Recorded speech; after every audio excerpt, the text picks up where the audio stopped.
आज के इस नए वीडियो में आपका बहुत बहुत स्वागत है। इस वीडियो में हम लोग आयत का क्षेत्रफल और आयत का परिमाप निकालना सीखेंगे सबसे आसान तरीका से।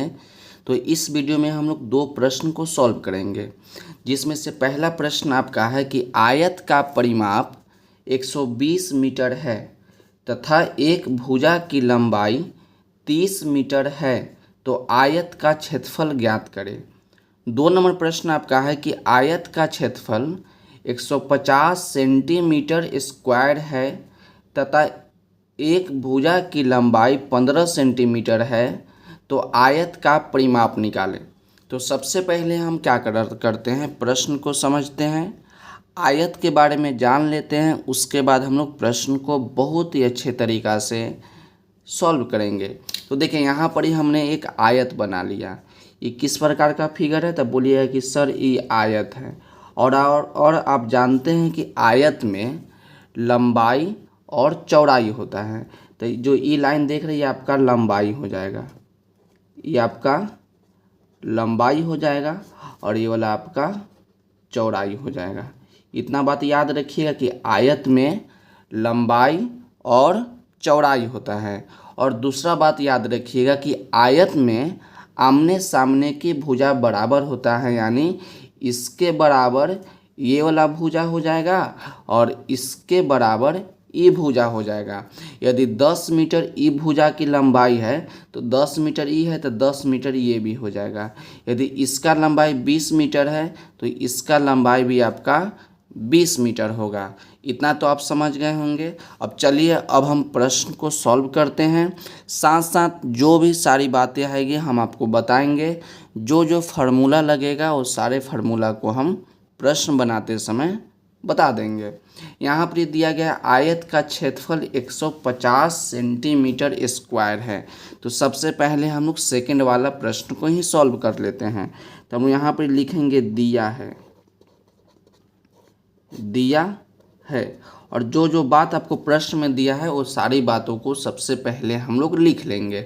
आपको दिया गया आयत का क्षेत्रफल 150 सेंटीमीटर स्क्वायर है, तो नीचे हम लिखेंगे आयत का क्षेत्रफल।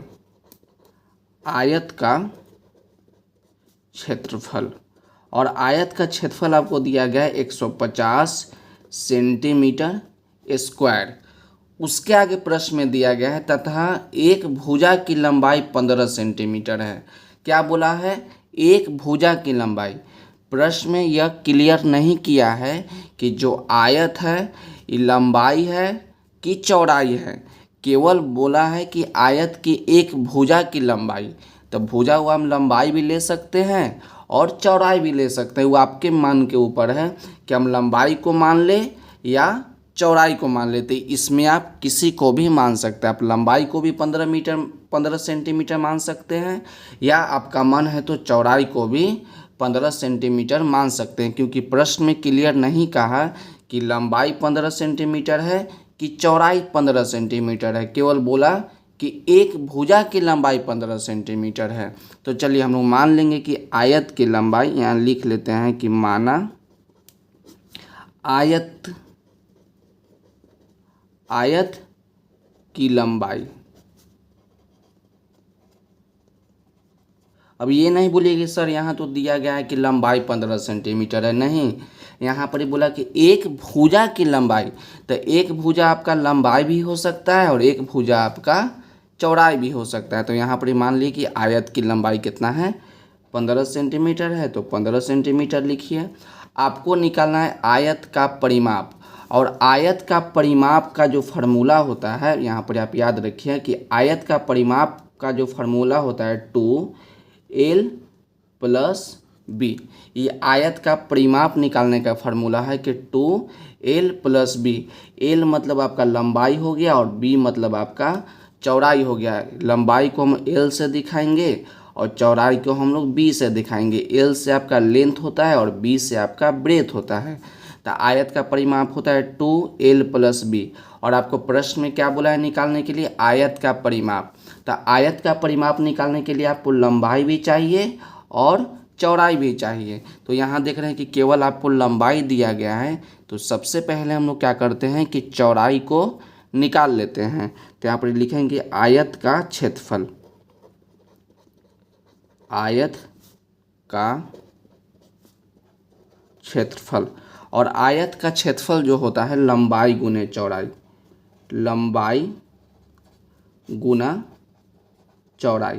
हम यहाँ पे लंबाई गुने चौड़ाई के जगह पे L इंटू बी भी लिख सकते हैं, इसमें कोई दिक्कत नहीं है। क्या लिख सकते हैं, आयत की लंबाई बराबर लंबाई गुने चौड़ाई, या लिख सकते हैं L इंटू बी। तो आयत का क्षेत्रफल कितना दिया गया है, तो आयत का क्षेत्रफल आपका है 150 सेंटीमीटर स्क्वायर।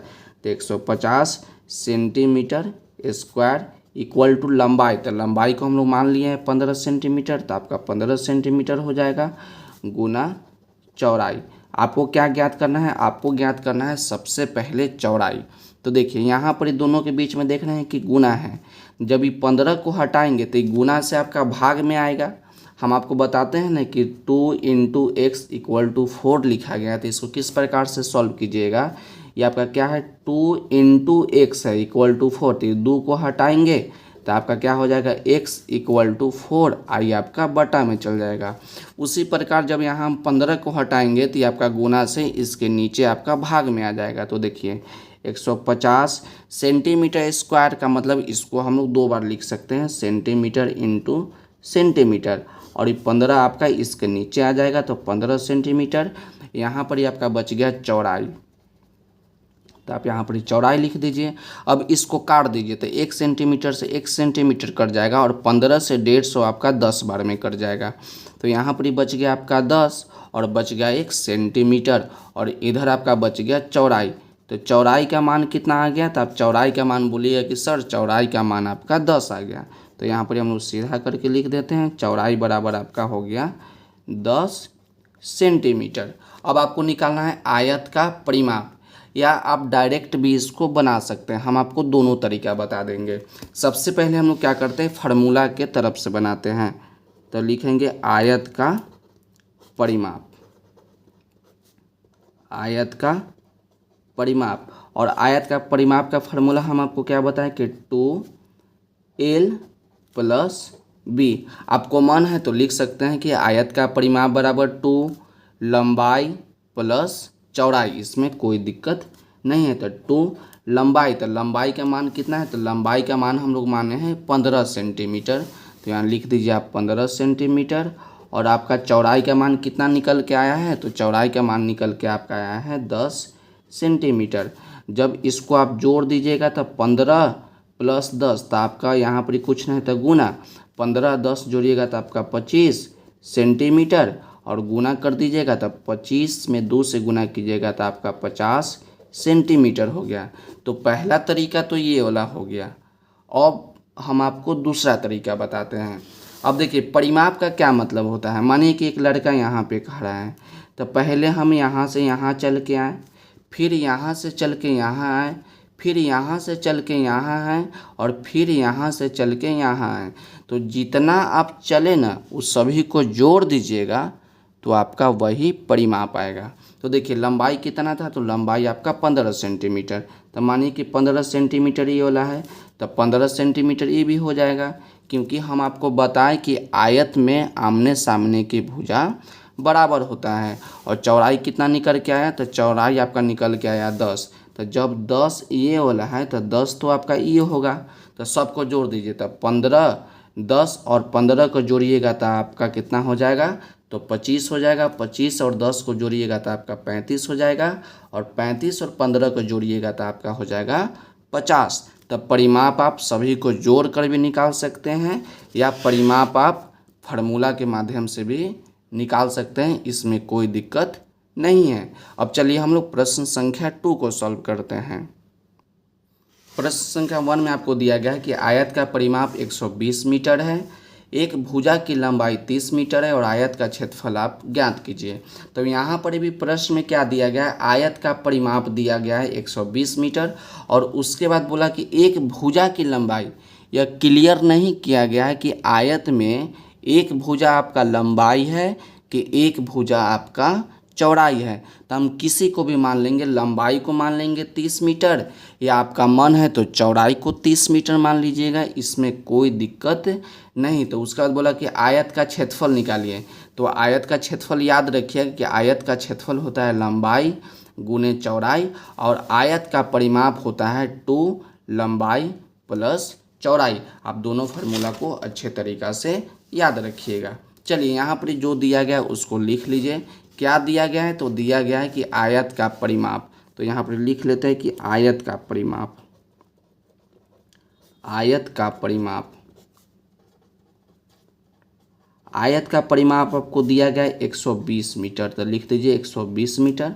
और उसके बाद बोला कि एक भुजा की लंबाई, तो एक भुजा की लंबाई तो आपका लंबाई भी हो सकता है चौड़ाई भी हो सकता है। तो दूसरा वाला प्रश्न में हम लोग किसको माने थे? तो हम लोग आयत की लंबाई को माने थे।